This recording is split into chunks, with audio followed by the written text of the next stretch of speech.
Hello, welcome to the channel Why Stories. Enjoy watching.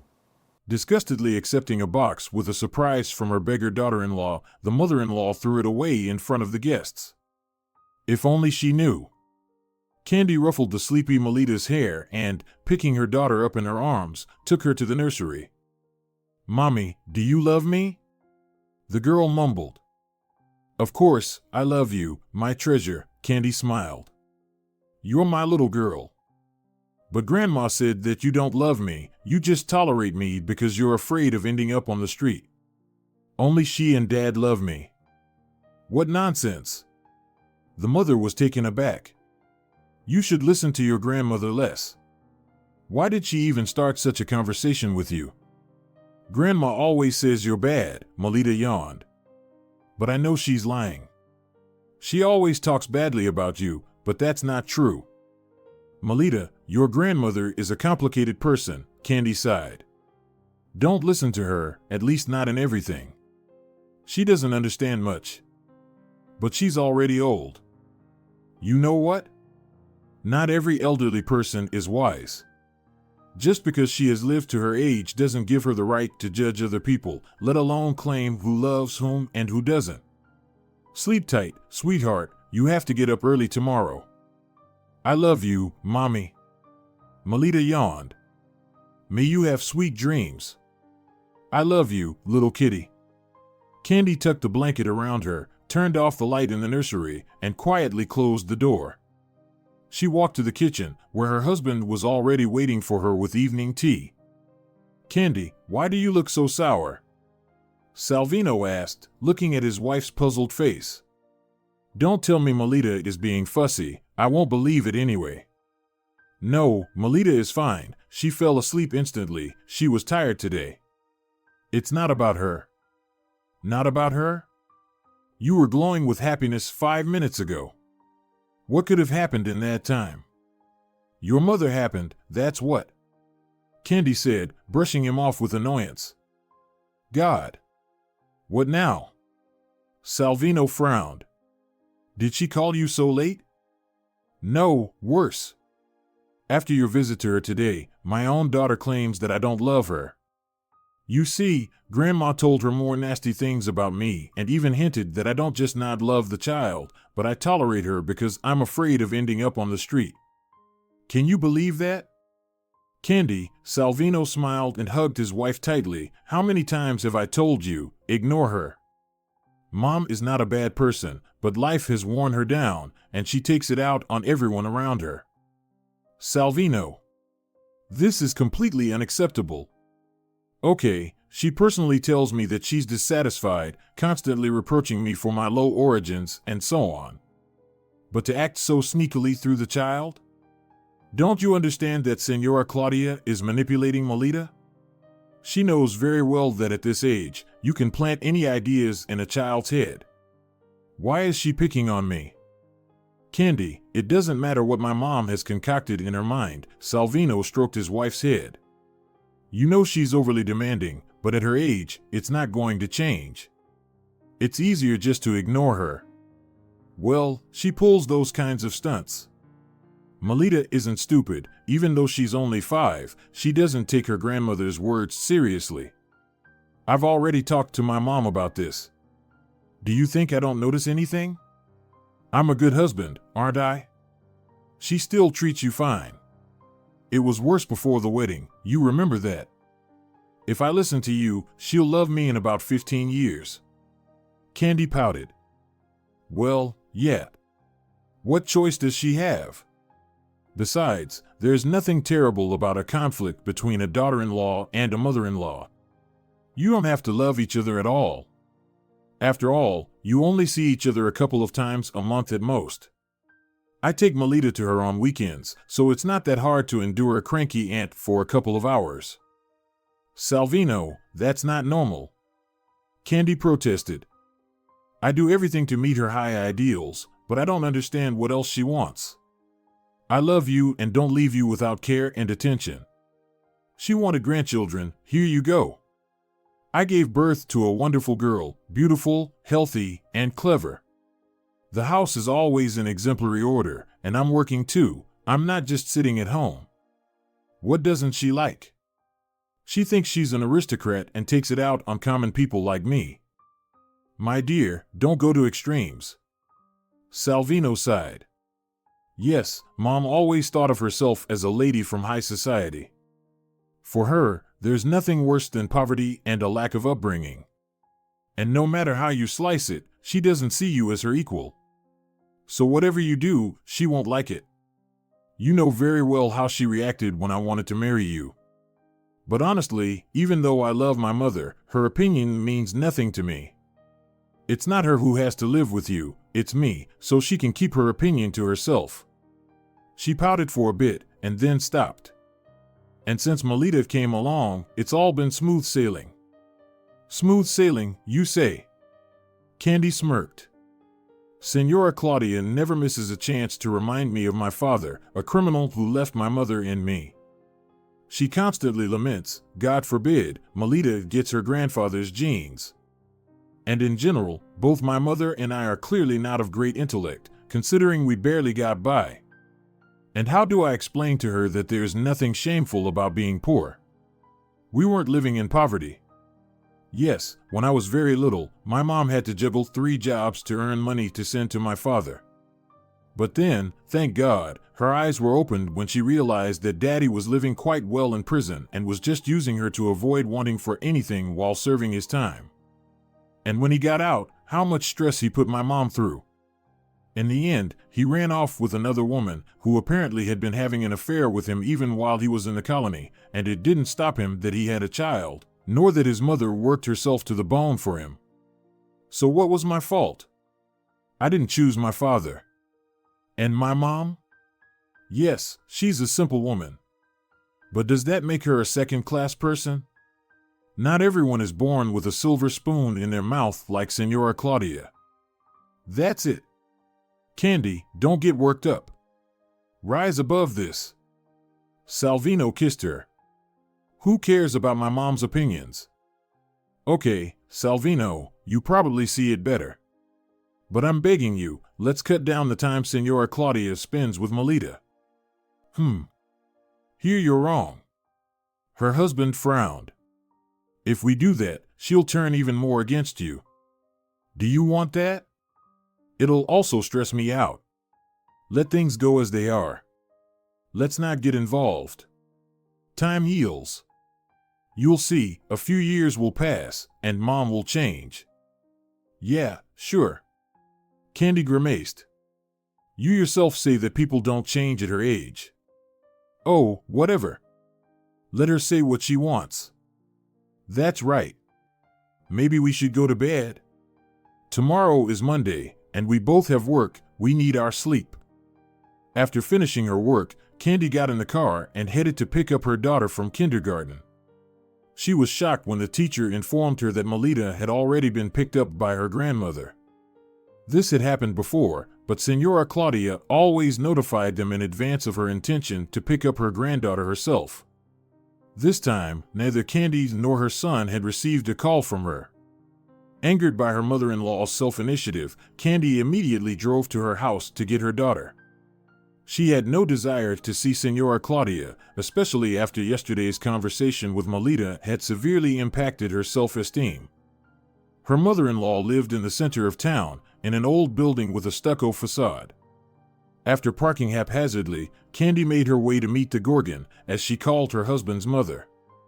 Passing by the condescending concierge, who shot Candy a disdainful glance, the girl climbed to the 3rd floor, where her mother-in-law's apartment was located. A huge oak door with a gilded nameplate uninvitingly blocked her path. Gathering her courage, Candy pressed the doorbell. A melodic trill echoed from within the apartment. A few moments later, the door opened, and Teresa, Senora Claudia's housekeeper, appeared in the doorway. "Good evening, Senora Candy," the housekeeper said through gritted teeth. "Hello, Teresa." Candy replied firmly. "Is Senora Claudia home?" "Yes, come in and wait. I will inform the lady of the house." The housekeeper seated Candy on a sofa in the spacious hall and then disappeared deeper into the apartment. "This is unbelievable. I came for my own child, and they won't even let me in past the threshold. And this is supposed to be family? Candy fumed to herself while waiting for her mother-in-law. I wonder, if I had come with Salvino, would I have to wait in the hall too? The Gorgon has completely lost her mind. She treats me like a servant. No matter what Salvino says, I won't let Melita come here again. Plus, I don't see much joy in her visiting her grandmother anyway. Candy? Her mother-in-law's high voice rang out. Why didn't you give me a heads up? Senora Claudia, I came for Melita. I should be the one asking, why did you take her without warning? Candy felt herself getting worked up, but tried to keep her composure. A scandal with her mother-in-law wouldn't lead to anything good. I tried to call Salvino, Claudia stated without blinking, but his phone didn't answer. And I happened to be passing by the kindergarten, so I thought I could pick up Melita. What's the problem? I'm her grandmother and have every right to see my granddaughter at any time. Are you serious? Candy frowned. Why didn't you call me? I specifically finished work early today to pick up my daughter and take her to the park, as I promised. It turns out you made me look like a liar in front of her. How are you talking to me? Her mother-in-law flushed with anger. Are you mixing things up, Candy? I'm not a stranger to Melita. It's never been the case that you've forbidden me to see her. The girl was very happy to see me, plus I picked her up when there were hardly any kids left in the group. You say you left work early? What time do you usually pick her up? Do you even think about your daughter's feelings? She sits there all alone, waiting impatiently for her busy mommy to come and get her. Senora Claudia, you're exaggerating. Melita knows that I always pick her up at 6 o'clock. I have never been late. And today I came at 5. Don't tell me that there were no children left in the group. Even at 6, not everyone gets picked up. Melita is not everyone. Her mother-in-law countered, changing the subject. And how many times have I raised the issue of my granddaughter not attending a kindergarten for ordinary children? And Salvino doesn't mind, you're the only one resisting. What's wrong with the kindergarten? Candy was surprised. Melita already has friends there, and she enjoys going. Besides, you can't deny the benefits of socialization for a child. Melita will be starting school in 2 years. Candy, Senora Claudia looked at her seriously. I understand you. You went to an ordinary kindergarten and school and truly believe that it should be this way.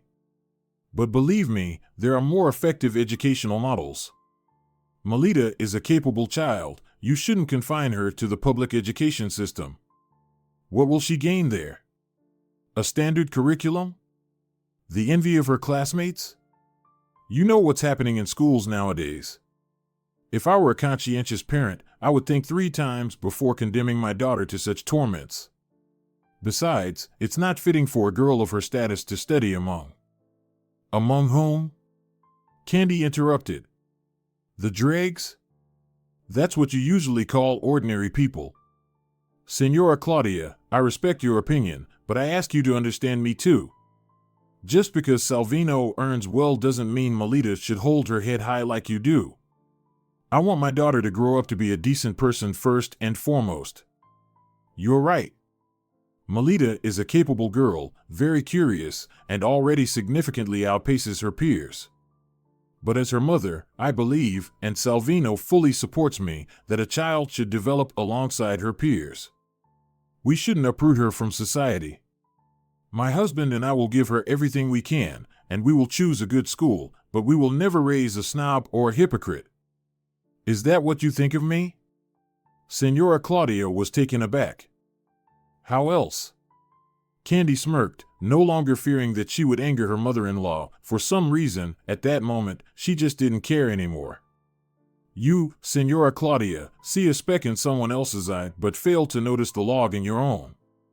You constantly reproach me for coming from a poor family, flaunt your wealth, hint to your son that I'm not worthy of him, even though we've been married for years and are raising a wonderful daughter.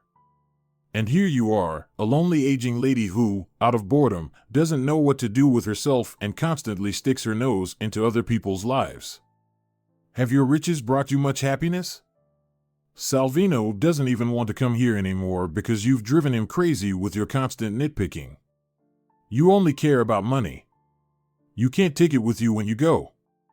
Yes, I come from a poor family, but I don't consider that a vice, unlike you.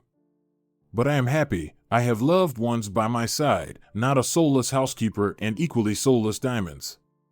Think about it, Senora Claudia, while there's still time. Is this the path you want to take? Right now, you're turning my own child against me, not realizing that she understands everything perfectly and already sees that her own grandmother is not a very good person. And what will happen in 5 or 10 years? All you'll achieve is complete contempt from your granddaughter. She may be small now, and you can take her from kindergarten without asking. You'd be better off thinking about how to avoid being all alone in old age.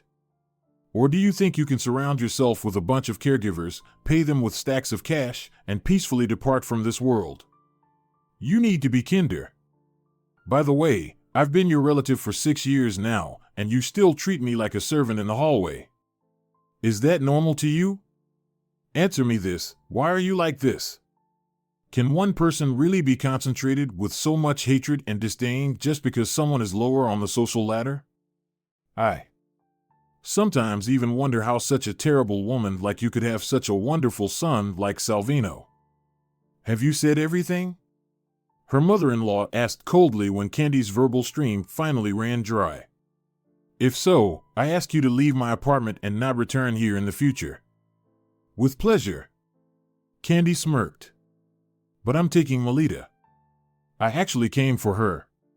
Or do you think I'll just leave her with you? I promised the child I'd take her to the park, and I intend to keep my word, no matter what you think of me. Melita is currently having an English lesson with a tutor. Senora Claudia narrowed her eyes. The lesson is already paid for, so you can wait here for another half hour. What tutor, Senora Claudia? Melita is only 5. How long has she been taking English? She hasn't mentioned anything to me.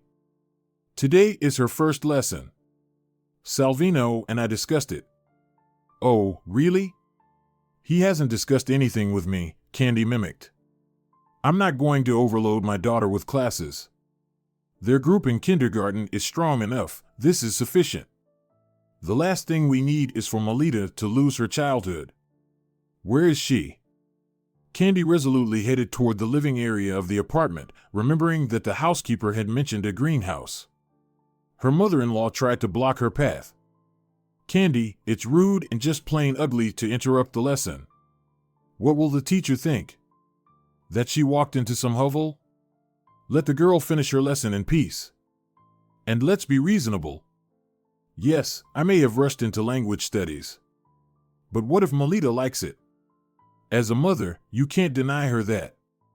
Then we'll figure it out. If Melita wants to study English with a tutor, she can come to me anytime. If not, then I'll concede, even though I believe that the earlier a child starts learning languages, the better. Fine, Candy sighed. You're right. I'll wait in the car, but in half an hour, I expect my daughter downstairs. Claudia sat on her spacious balcony, sipping tea prepared by Teresa. Her nerves were frayed after her daughter-in-law left, and the longer it went on, the worse she felt. Candy's words about lonely old age had hurt Claudia deeply. No matter how much she disliked her son's wife, she was right. What good were all these riches when no one would wish her a good morning besides the housekeeper? More than anything in the world, Claudia feared not poverty, as Candy suggested, but loneliness, a gray feeling that scraped away at her soul from the inside.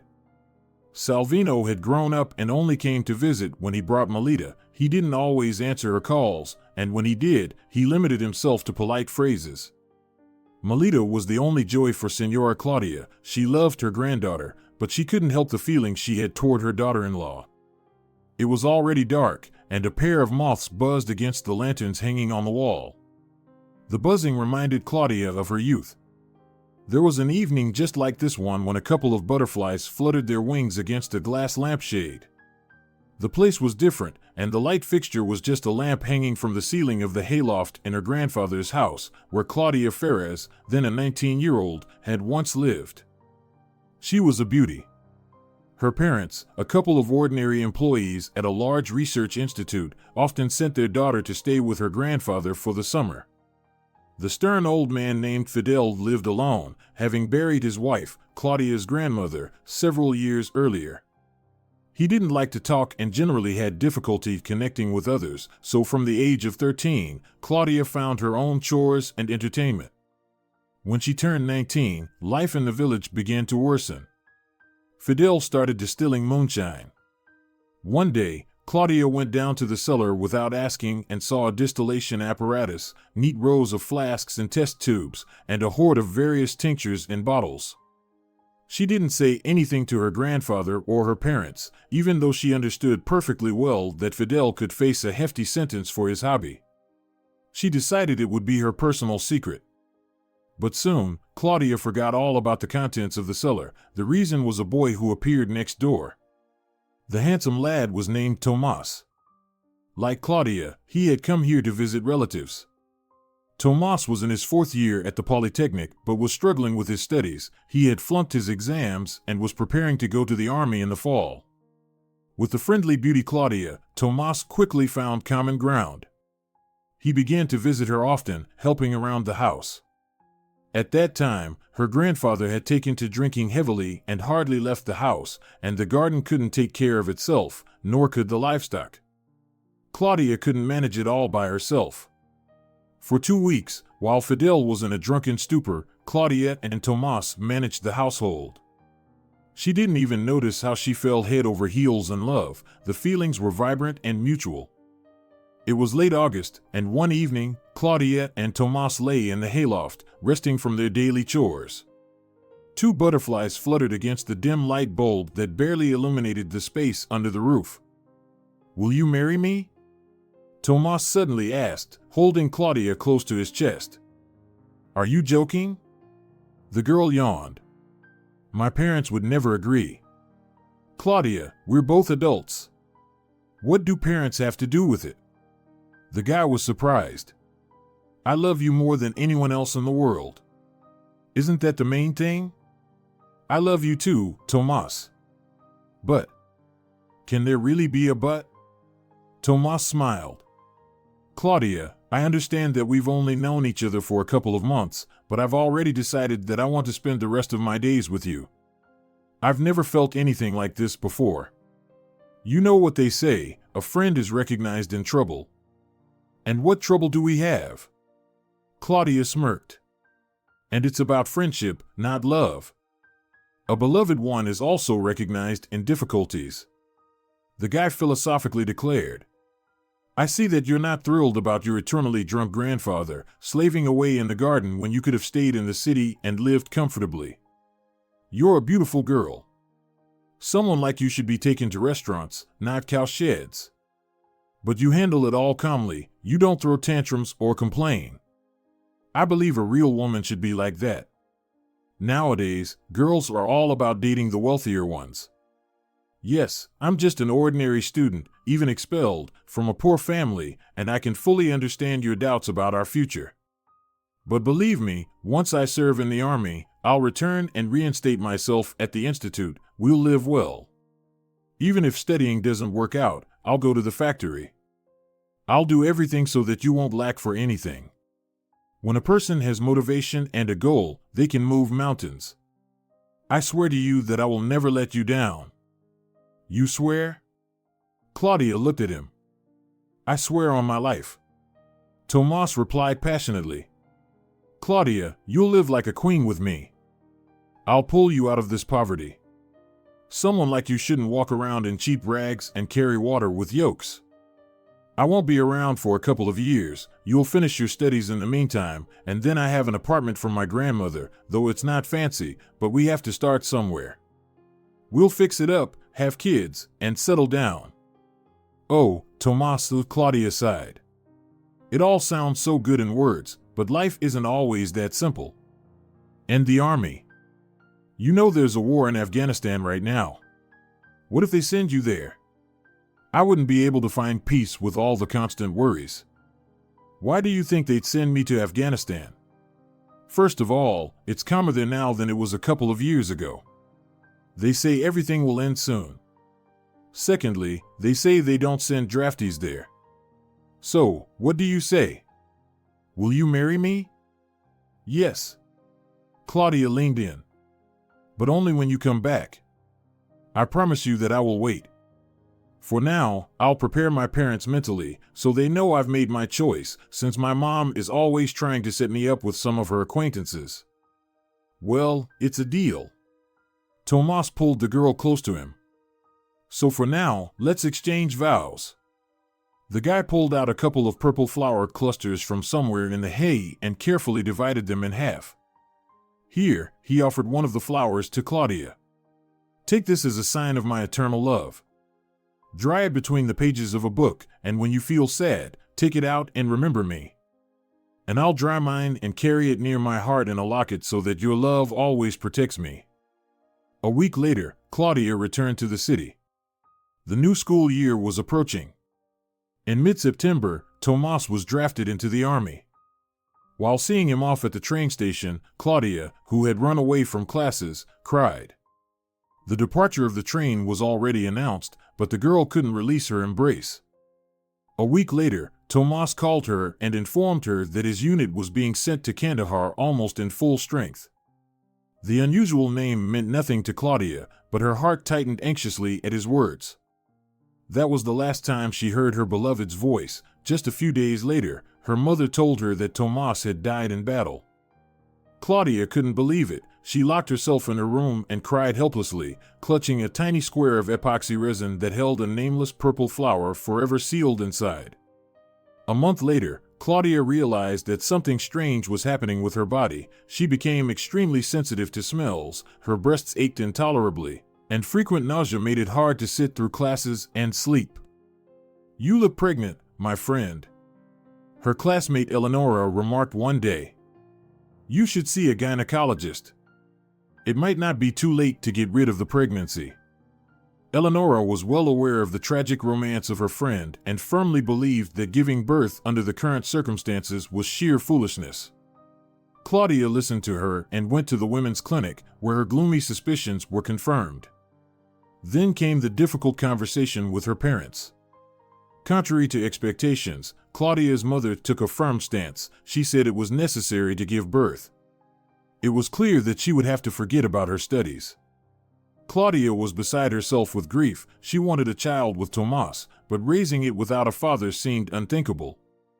She was scared of poverty, hardships, her father's judgment, the fear of the unknown, the necessity to give up her beloved studies and forget about her career. One day, Claudia was walking along the waterfront, completely unwilling to attend classes. She stood by the railing when a clear desire to end all her torment suddenly arose in her mind. The river was deep, and she couldn't swim.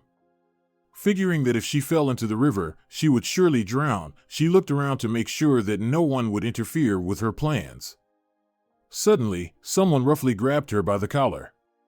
Claudia screamed in surprise. What's wrong with you, you idiot? Planning to go for a swim? A young man in a black leather jacket held Claudia firmly by the collar of her coat. The season ended long ago. Or are you committing a sin? Have you lost your mind? You're so beautiful and young, and you think of doing this. Claudia stammered, realizing she was standing before a stranger, as red as a lobster. What? Don't you dare make up excuses. I was just passing by. A girl didn't show up for a date. See this bouquet? The guy pointed with his boot at a huge bunch of white chrysanthemums lying beside him. I had a feeling that a tragedy was about to happen here. So, are you calmed down? Now tell me what you were thinking of leaving in the river, Ophelia. Did Hamlet take advantage of you and leave? Claudia looked up at her rescuer with wide eyes and burst into tears. Ah, here we go, the stranger smirked grimly. Well, come on then. There's a cafe nearby. I'll buy you some cocoa. When a person is upset, it's vital to drink something hot. Or in your case, maybe something stronger. No. Claudia stammered through her tears. I don't drink, I can't. Oh really, but you can jump into the river? By the way, my name is Miguel. Claudia. Claudia. The guy mimicked. Let's go, Claudia. You've been saved, but now the harder work begins. Miguel took the girl to the nearest cafe, ordered both of them large servings of cocoa and a dish of ice cream. After taking a few sips, Claudia finally collected herself and only then realized how close she had come to making a terrible mistake. Miguel was watching her silently. His expression was extremely serious, despite his young age. Claudia estimated that he was probably a couple of years older than her. There was something in Miguel's appearance that made him very approachable. Claudia also remained silent, but at some point, she couldn't hold back and shared with her new acquaintance everything that had happened to her lately. So, why did you go swimming? Miguel looked at Claudia skeptically. A guy is gone. You're not the first. If all women decided to do this, especially when expecting a child after their husbands died, there'd be no one left in the world. Are your parents okay with you having a child? Are your arms, legs, and head all intact? What's the problem? Easy for you to say, Claudia scoffed. I don't want to raise a child in poverty. And besides, you probably never loved anyone, so you don't understand me. What does love have to do with it? Answer me this, the guy is gone, but you're alive and well. Money can be made. Why put a cross on yourself? Especially as a future mother. It would be a sin to take such a path. You're being foolish, Claudia. Love is when you keep a memory of a person and move on. What you are about to do is pure selfishness. Have you thought about your parents? No. Claudia blushed with shame. She had already regretted her thoughts, but for some reason, she liked that Miguel was scolding her. Now tell me, the guy suddenly changed the subject. I take it you don't have much to lose? Well, you could say that. Then maybe you'd consider marrying me? What? Claudia froze, not understanding why Miguel was joking so strangely. Yes, I know it might seem weird. Well, the thing is, I was supposed to go to the city hall with a girl today, but as you can see, she didn't show up. And I really need to get married. My parents are diplomats serving in Germany, and they're trying to pull me over there. I just graduated from the Institute of International Relations and got my diploma in June. I've received confirmation for a position at the embassy, and I'm supposed to start working in November. But there's a catch. According to the conditions, I must be married. And where am I supposed to find a wife? I persuaded one of my friends. She initially agreed, but it turned out she has someone and isn't ready to just cut ties with her past. But there's no need to sever anything. She can always come back here anytime. So I thought maybe you'd agree.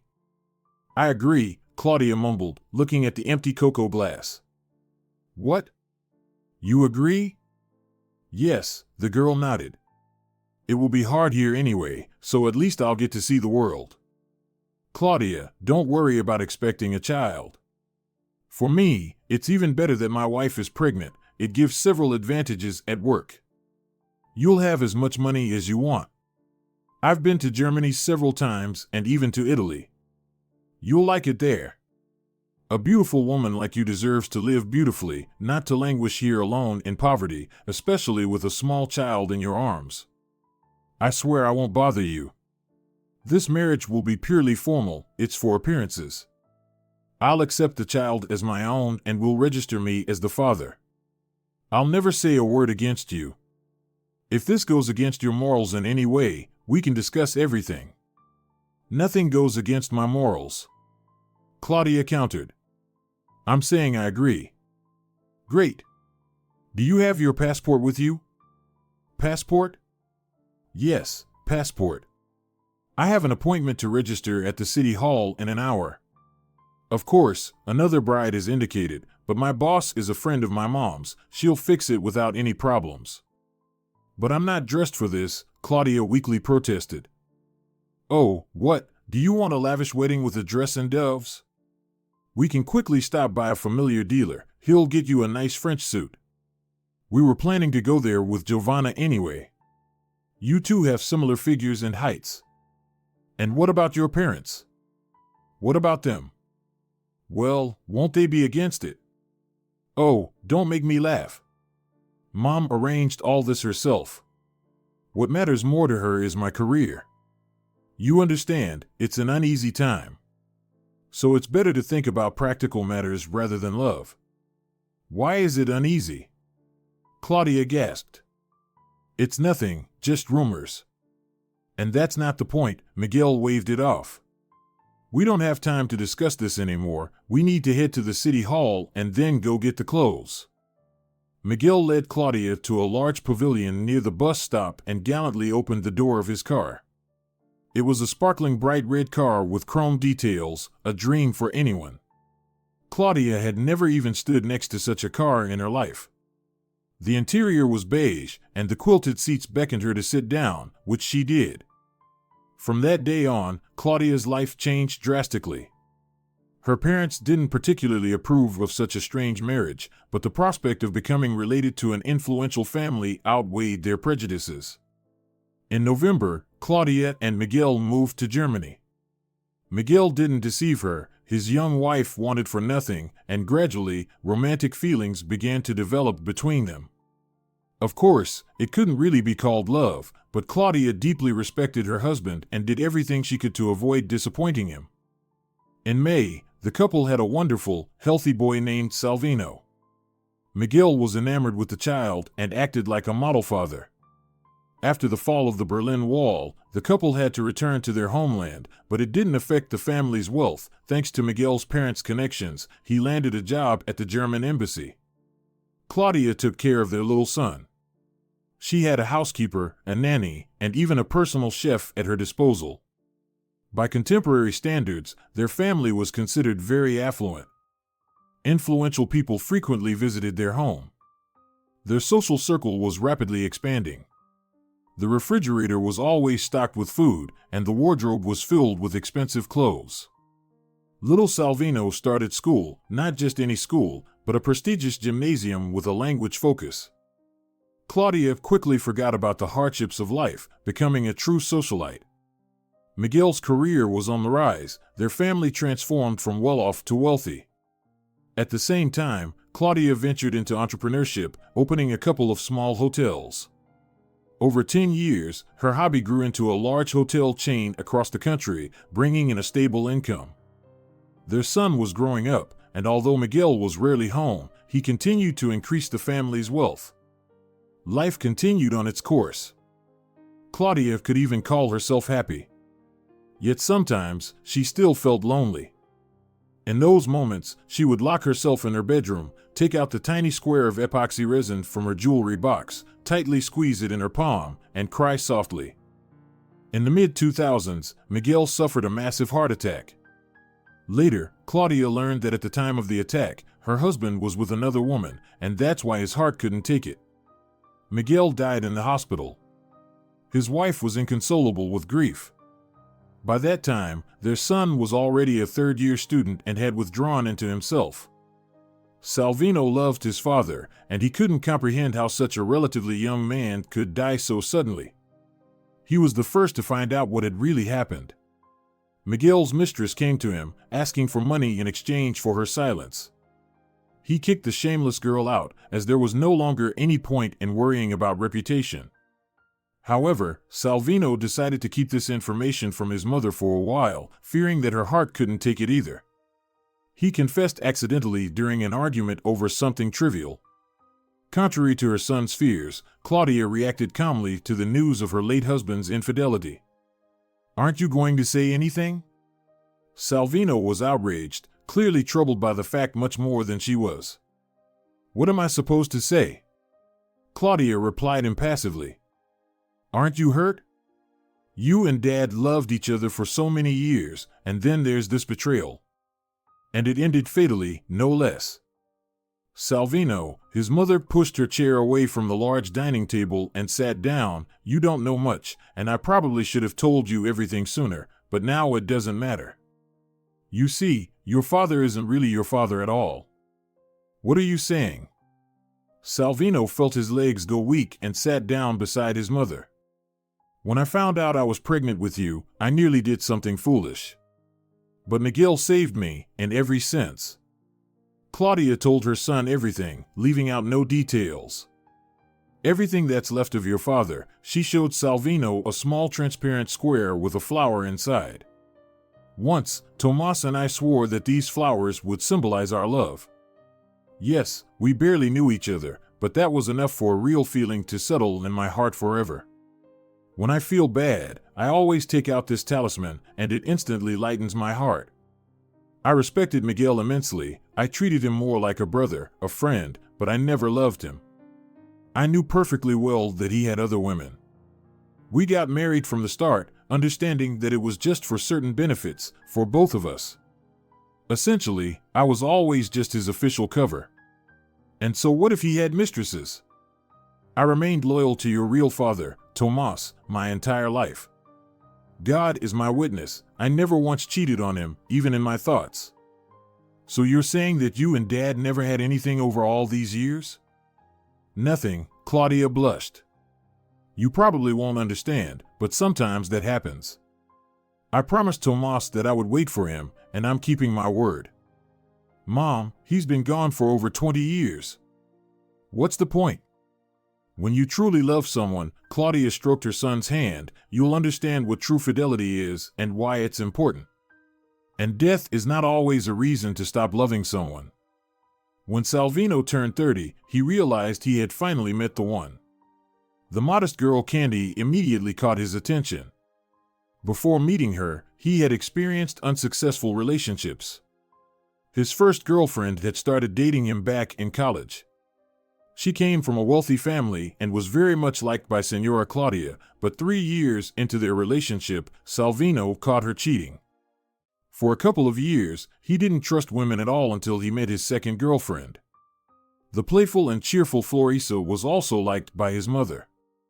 The couple lived in the apartment that Claudia had bought for Salvino, but after a year and a half, it turned out that Florisa was regularly using some kind of drugs and had been in a rehabilitation center more than once.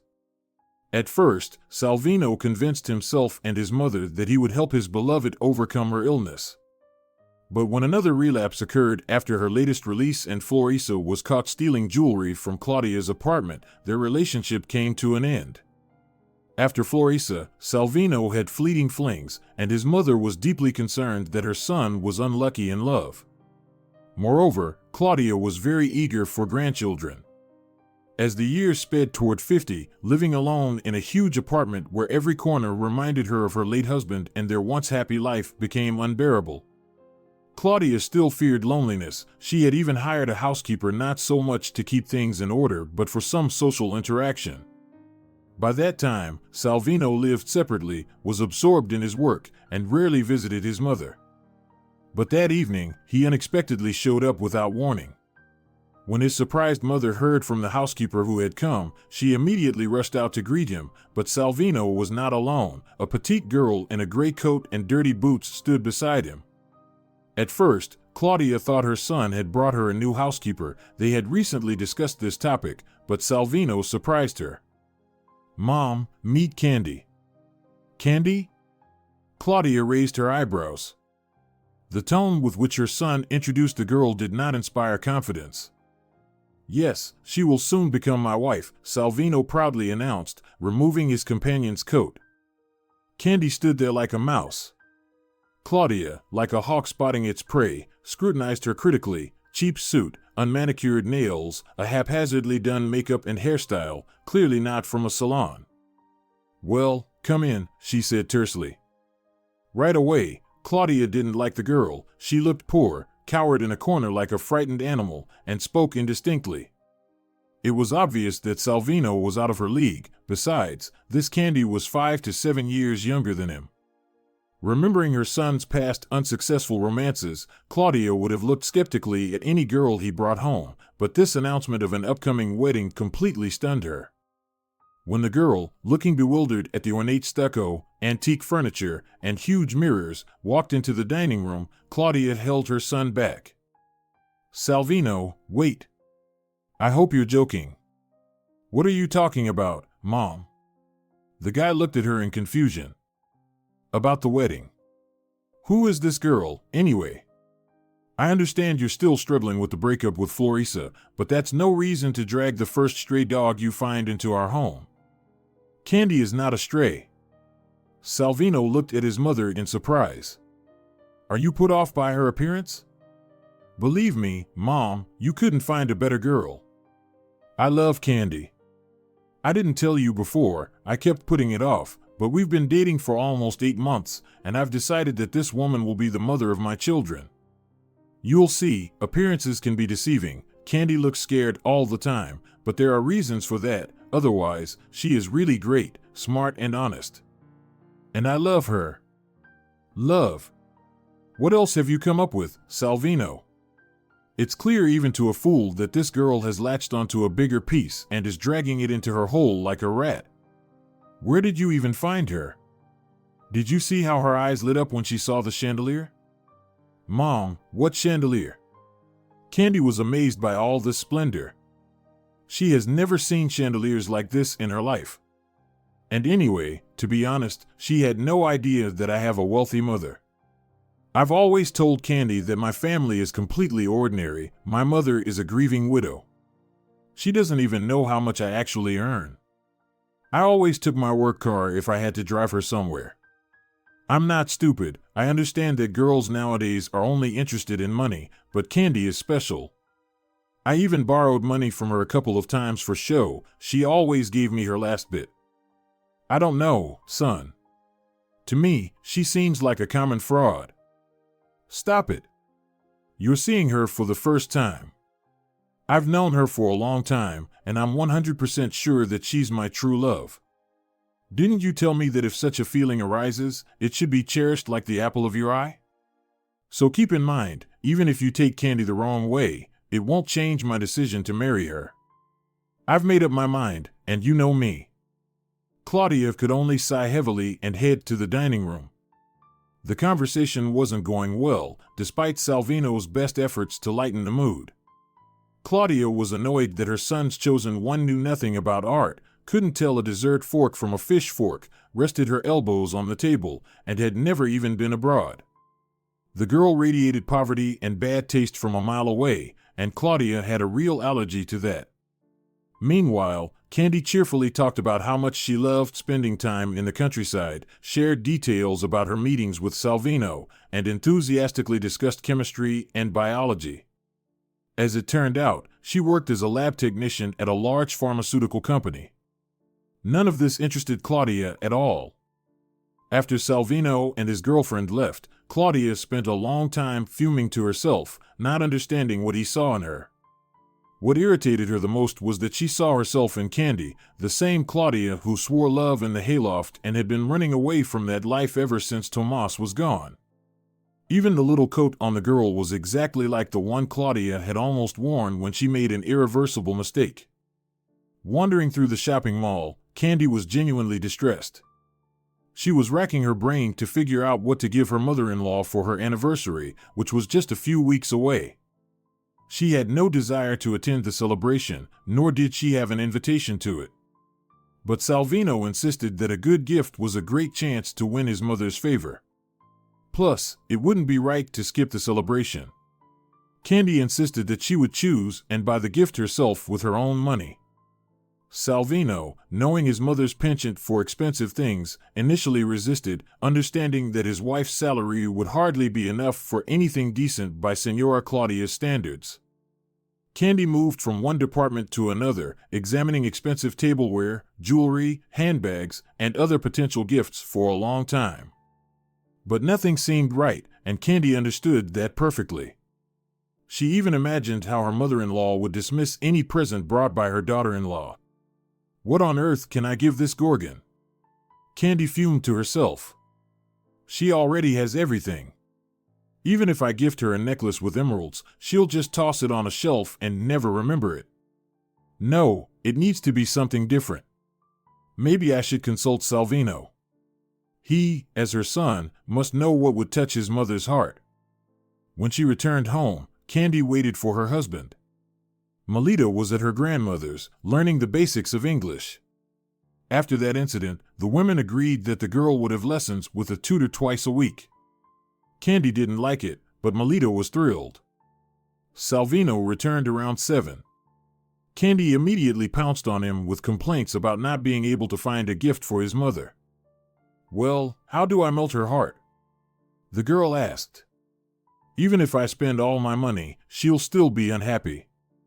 There must be something that touches her soul." "Salvino, you're her son. You should know how to break through that armor." "I'm just as confused," the man mumbled. "Mom is overly demanding. Let's give her a vacation package somewhere. That will be a gift from all of us. After all, we're family. And it wouldn't hurt her to get away for a while. She sits in her palace like a princess locked up." "It's a good idea, but I'd like to give her something memorable, you know?" Candy persisted, although she was already leaning towards her husband's suggestion. "Tell me, does your mother feel anything at all, or is she made of stone? I've never seen a real emotion on her face." "Of course she feels. Life has forced her to close herself off in her shell and not show her true self." "Don't make me laugh. Life forced her? Millions dream of such a life. She lacks for nothing, has a successful son, years of a happy marriage behind her, and money to spare. Yes, she's alone now, but she has a granddaughter. Thank God, she adores Melita. I'm not even against their communication, even though Senora Claudia can't stand me. What more could she want? And why hasn't she found anyone after your father died? Was it such a strong love?" "It's not that simple, my love," Salvino sighed heavily. "I suppose I'll let you in on our family secret. My father isn't my biological father." "No way." The girl was surprised. "Yes, I found out after he died. And Mom didn't love him. They had, how should I put it, a partnership, an arranged marriage. It was a revelation for me because from the outside, it looked different. And Mom, you won't believe it, but she's been faithful to my real father her whole life." "And where is he? Do you know?" "He died before I was born. He was drafted into the army, and then Afghanistan. He didn't even serve a month. They sent him to Kandahar. Mom doesn't even know where he's buried. That hasn't stopped her from loving him until now. You won't believe it, she even keeps his last gift. It's a small purple flower encased in epoxy resin. She hides it, doesn't show it to anyone, like it's her most precious treasure." "Who would have thought?" Candy pondered. "Have you ever tried to find out anything about your real father? Like where he's buried and stuff?" "No. And why should I?" Salvino shrugged indifferently. "To me, that man is a nobody. I've always considered someone else my father. And if Mom wanted to, she could find out everything herself. What's stopping her? She must have her reasons. I don't think I have the right to interfere. But do you at least know who this man was? What was his name?" Candy pressed on. "Yes, Mom told me, his name was Tomas Rivas. He was 3 years older than her and went to the front as a young boy. He could have lived on, but he got expelled from the institute, so he decided to spend his time in the army and then return to his studies. I didn't ask my mother much. I could see those memories caused her pain. And all this information is of no use to me." "I see," Candy pondered. "So your mother isn't made of stone after all. Well, I'll think more about what to get her. If she has a glimpse of emotions, then not all is lost. But please, you go see Melita yourself. Okay? I'd rather not have to deal with Senora Claudia any more than necessary." The next day, Candy couldn't focus on work. Yesterday's conversation with her husband wouldn't leave her mind. Something inside her suggested that breaking through her mother-in-law's defenses might be possible by digging into her past. Maybe I should find out where this Tomas Rivas is buried? Candy thought. What if the Gorgon learns and gets sentimental and becomes softer? Although, what if it goes the other way? She gets even angrier with me. Who knows? Finding the information isn't that hard, even if it was a long time ago. And if I don't come up with anything else, I'll present this information as a gift to her, and then she can decide how to deal with it. So, where did Salvino say they sent this Tomas? Kandahar? My uncle served there. Maybe he knows something? At lunchtime, Candy dashed out of the office and hurried to her uncle. Victor, a veteran of Afghanistan and a retired colonel, was her father's brother and lived nearby. He was very surprised to see his niece at his doorstep. "Candy, what brings you here?" he said in a deep bass. "Uncle Victor," the girl threw her arms around him, "I have something very important to discuss with you." "Oh, really? I'm curious what could have happened that you came in person. You usually only show up on holidays." "Uncle, my question is about your past. Your military past." Candy knew that he could talk about this forever. There were topics he avoided when recalling the horrors of war, and he often told stories about amusing incidents and unusual events. "Is that so?" Victor was surprised. "Well, go ahead, ask, and if I can, I'll help." "I'm looking for someone," Candy hesitated. "More specifically, I know he died in Kandahar in the fall of '87. And now I'm looking for any information about him. I don't know where to start. I thought maybe you could help." "You say he died? Which unit was he with?" "I don't even know. There's very little information. I only know his first and last name, his approximate age, and that he was a draftee." "A draftee? In Kandahar?" "That was probably the 6th or 7th Company. They usually didn't send rookies to us. There were only a couple of exceptions when things got really heated." "What was his name?" "His rank?" "Tomas. Tomas Rivas. He was about 22 to 23 years old. I don't know his rank. Probably a private. He had just joined the army. I'm not an expert." "Rivas, you say?" Victor perked up. "I knew a Rivas, but he was a lieutenant. But this Rivas is alive to this day." "Hold on a second." Uncle got up and headed to the sideboard. After rummaging through the shelves, he pulled out a large photo album bound in burgundy leather and opened it roughly in the middle. "Look at this." Victor pointed to one of the black and white photos, where a group of smiling men in military uniforms looked back at Candy. "That's me in the center, as you can see. And that young guy in the striped shirt is Tomas Rivas, a lieutenant from the 6th Company. I don't know if he's the one you're looking for, but this guy is a real hero. He saved us all. We went into the mountains then, into a gorge, where militants were hiding. It was a real ambush, and he was inexperienced. He had just gone through military training at his institute, which is why he got sent to us as a rookie. I thought he wouldn't be much help, but the kid turned out to be not just capable, he wasn't afraid to risk his life for his comrades. If it weren't for him, we wouldn't be sitting here drinking tea now. He had a sixth sense. He sensed something was off right away and started raising the alarm. At that time, I was a major. I thought he was just an inexperienced soldier panicking. But something inside told me that his intuition wasn't wrong, and it turned out to be true.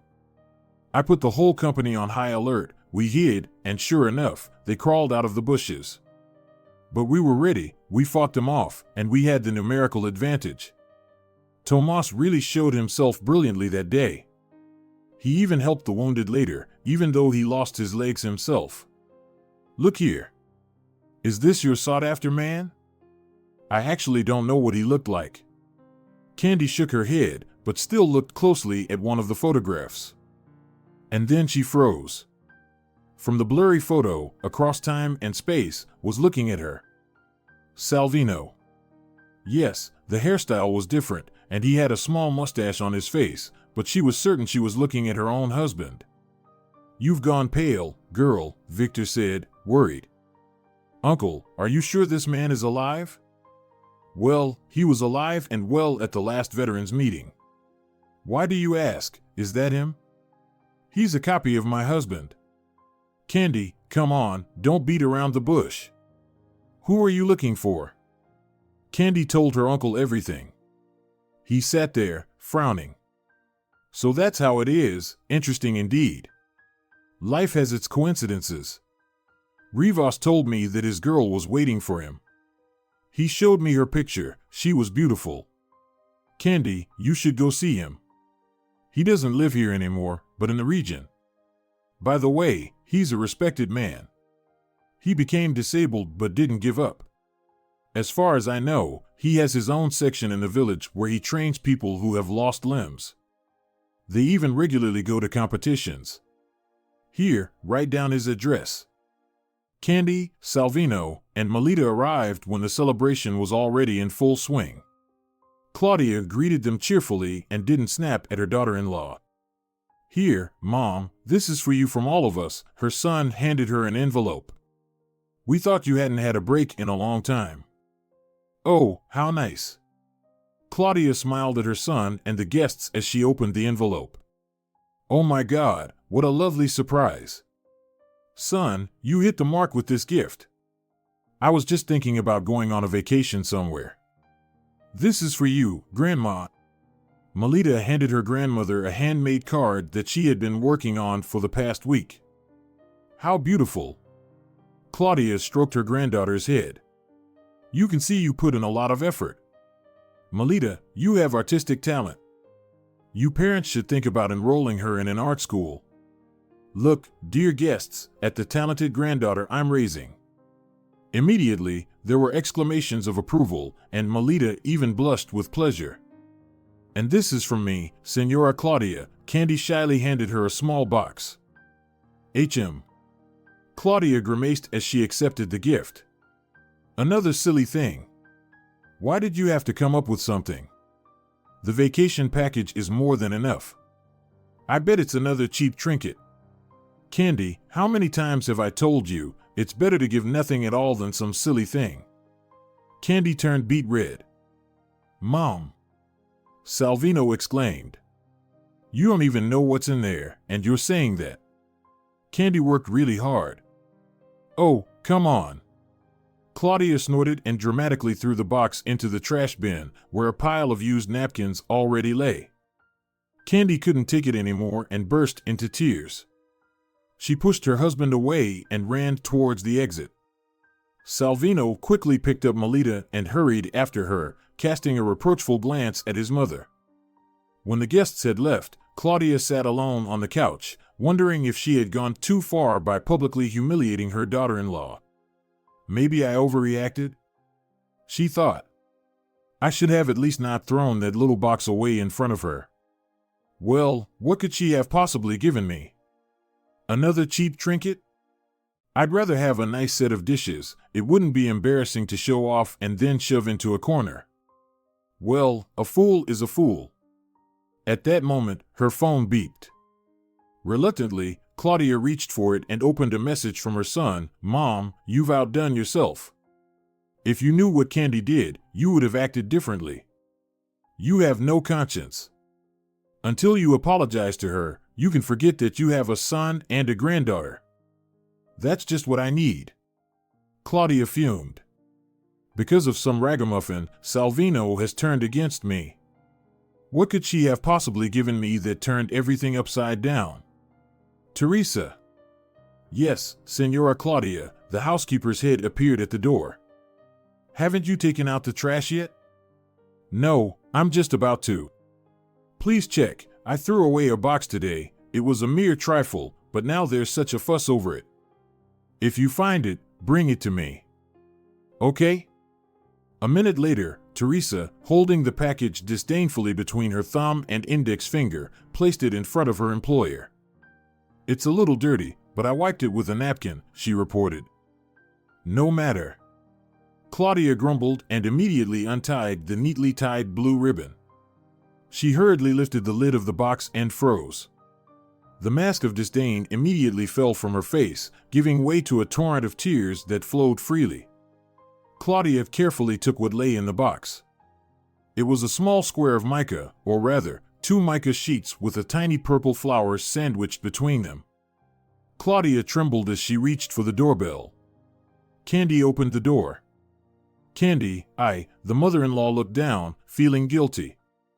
Hello, Senora Claudia. But Salvino and Melita aren't here. What did you want? I wanted to apologize. The woman flushed deeply. I behaved inappropriately. Forgive me, it shouldn't have happened. Your gift. Oh, you opened it after all?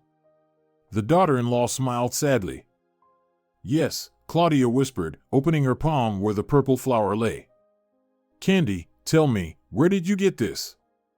I dare say that. Come in, Senora Claudia. Candy stepped aside. It's not right to talk on the doorstep. The mother-in-law entered the apartment behind her daughter-in-law. Candy silently poured tea into a cup and set a plate of freshly baked cookies on the table. I was with him, she broke the silence. With whom? Candy, don't joke with me now. I don't have the habit of mocking people, Senora Claudia, Candy smiled. I was with Tomas Rivas. He gave me the flower and said that you would understand everything as soon as you saw it. But how is that possible? Tears came to Claudia's eyes. Candy, Tomas, my Tomas has been gone for over 30 years. My mother told me he died. I'm sorry that your mother is not alive now. Candy turned away. I think you would have had a lot to ask her about. What do you mean? Claudia jumped up from her chair. I mean that 36 years ago, she lied to you. I don't know what motivated her. There's no way to find that out now. Tomas was hospitalized with serious injuries. They amputated his leg. As soon as he came to, he called you, but your mother answered. Then he wrote to you several times, but she told him that you had gotten married and that he shouldn't bother you. But why? How could she? Yes, my parents were against my relationship with him, but not to the extent of lying. But why didn't he search for me? And why didn't you search for him? You didn't even try to find out where he was buried or talk to his family. I was scared and depressed at the time, and I left for Germany. I believed my mother. Candy, tell me, where is he now? Can I meet him? He lives in a town 10 kilometers from the city. If he didn't want to see you, he wouldn't have given me that flower. You should go to him right now. Why would he need me? He probably has a family of his own. Yes, he has 2 children, and he became a widower 3 years ago. I don't know, Senora Claudia, who needs whom, but Salvino told me that you still love Tomas. And Salvino himself would be glad to know that his real father is alive. I think Tomas would be happy to see both of you. He looked happy when I told him about you. Really? Claudia's face lit up. Really? Candy nodded. Claudia stood up and headed for the exit. Candy silently watched as her mother-in-law put on her coat. Forgive me. Claudia looked her in the eyes. I behaved poorly. I don't even know how I became so hardened. Candy, you gave me something I don't deserve, and I treated you like this. And really, forgive me for everything. I know you're a good girl and a worthy wife for my son. Thank you. Senora Claudia, Candy called out as her mother-in-law reached the elevator, good luck. And also, I understand this isn't the right time, but do you really think Melita has a talent for drawing? Absolutely. For the first time, her mother-in-law smiled at her daughter-in-law. Then maybe later you can recommend a school for her? Claudia didn't say anything, just nodded slightly and stepped into the open elevator doors. If you're enjoying it as well, leave a like and subscribe to the channel.